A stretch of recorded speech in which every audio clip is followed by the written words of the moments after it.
അവൻ്റെ കുരിശ് പരാജയത്തിൻ്റെ അടയാളമേ ആയിരുന്നില്ല. പാപത്തെയും മരണത്തെയും കീഴ്പ്പെടുത്തിയവൻ്റെ സിംഹാസനമായിരുന്നു അത്. അവനെ അടിച്ചു തകർത്ത ചാട്ട ചോരച്ചായം പൂശിയതാണ് നമ്മൾ കണ്ടത്.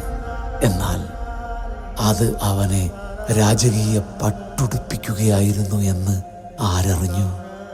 മുൾമുടിയും മുറിവുകളും ആ രാജകീയ പ്രൗഢിയുടെ അടയാളങ്ങളായിരുന്നു.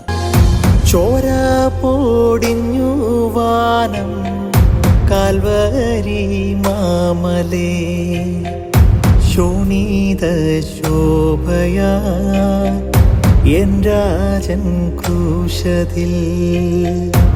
ആമാരത്തൂണിൽ തീർത്തു സിംഹാസനം പ്രിയൻ, മുൾമൂടി കിരീടം മോടിയായി ചാർത്തിയോ. രാജാധിരാജൻ വാഴ, രാജാധിരാജൻ വാഴ, രാജാധിരാജൻ വാഴ, രാജാധിരാജൻ വാഴ.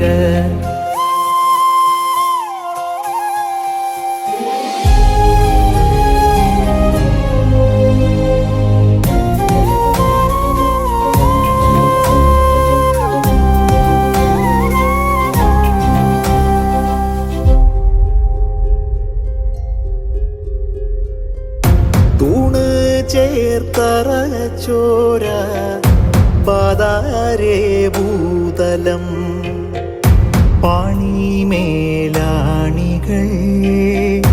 അംശദണ്ഡൊരുക്കി. ചാട്ട വരച്ചു ചേർത്ത ചായങ്ങൾ മേലാകെ പട്ട് വീരിച്ചതാ മേലങ്കി നെയ്യവേ.